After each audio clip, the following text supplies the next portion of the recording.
When you, as you said, there's a weird detail to this story, which is like something out of a movie, which is because you guys had qualified to this grand finals, which, as you said, was an enormous amount of prize money at the time, and you win the Rolexes, it's in New York, right? The problem was, because the three players have gone to Mouse, there was a scenario where it's like, well, they can't all just come back. So what happened was, you came back, and then Shockey, who was the manager at the time, but who used to be fair, used to be a pro player, but years and years earlier. And then they like had 20 years ago. Yeah, years ago. This is ages before. And then they did have Roman, who obviously was a really good up and coming player. But this lineup makes no sense. Essentially, people don't know this was a lineup for this one event only. Never played before, never played afterwards. And at the tournament, it's all the best teams in the world. It is like Team 3D, Complexity, Fnatic, and Nip. Every team you can think of that year's at this event, and they're all trying to win real teams. So like this must have been something like I say, out the scenes out of a movie to win this event, right?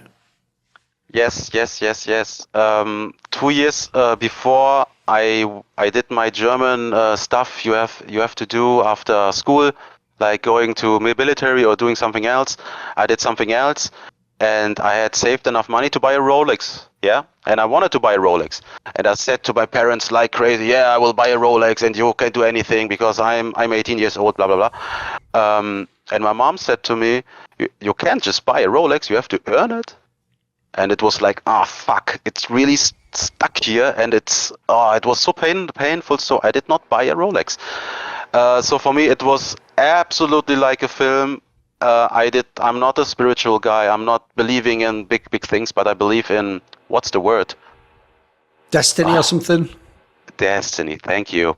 And it was like my chance to win it, and we had 2.5 half days of practice, and I swear to God, I believed in winning it, and my mates knew about the story. I told them at the beginning of the year, guys, we can win a Rolex. We cannot win it. We have to win it for me. And it felt so good. And I always believed in winning the tournament. It was like, yeah, of course. And to be fair, it was stacked. The event was stacked, but the teams were not in the best shape, and I knew it. I knew that some teams were not really practicing for it. It was the last event of the year. A team like NIP, to be honest, they did nothing. They did absolutely nothing to win the event. I did not have respect for them. I thought we have to win against them. They cannot win against us. We really want to win. They want to go home. Let's send them home. And the Chinese teams, to be honest, we played against 1 or 2 Chinese teams. At that time, they lack experience in competing regularly against good teams, and for a smart player like me, they are just snacks, to be honest, because I cannot play them.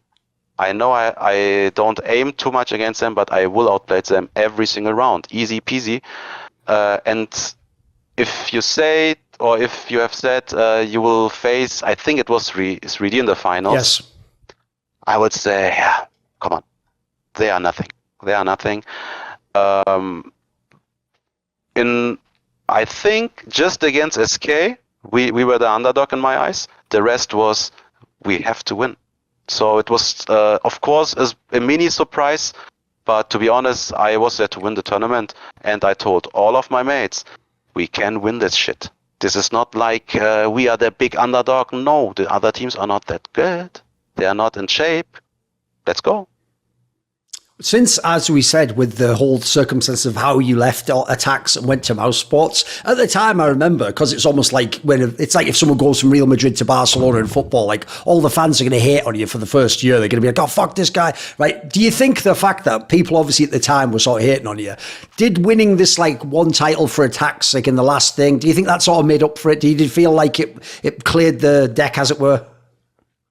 I really had a bad conscience because of what I did. I broke my word. I personally judge men just by their word, nothing else. I don't care what you do, blah, blah, blah. If your word means nothing, you are nothing. And I did that shit. And what I did, when I had my speech at the breakthrough of the year, I tried to thank them. And it was not like blah, blah. I meant it. I was coaching the girls team. They won a big event after I started coaching them. So I tried to do something, and I did not expect anything. And I remember I was in a train going somewhere, and And the CEO called me and asked me to play, and I was like, okay, this is your chance for you and even for aTTaX to do something, because we had a great year, but we did not win a single big tournament. And it was like, come on, we were in the finals in the States. In the ESWC, we went out, and you could argue they should have disqualified MIBR, MIBR, and I know we would have won the final, the grand final. I know it, and my chapter was not done. I felt like I had to win something. The German league was just not enough. The team was so good that we deserved to win a big tournament, and at that time I did not win shit. And I wanted to win shit. See more cool, funny, interesting clips based on topics from my content? Well, subscribe to this channel then, or, be a pleb and don't.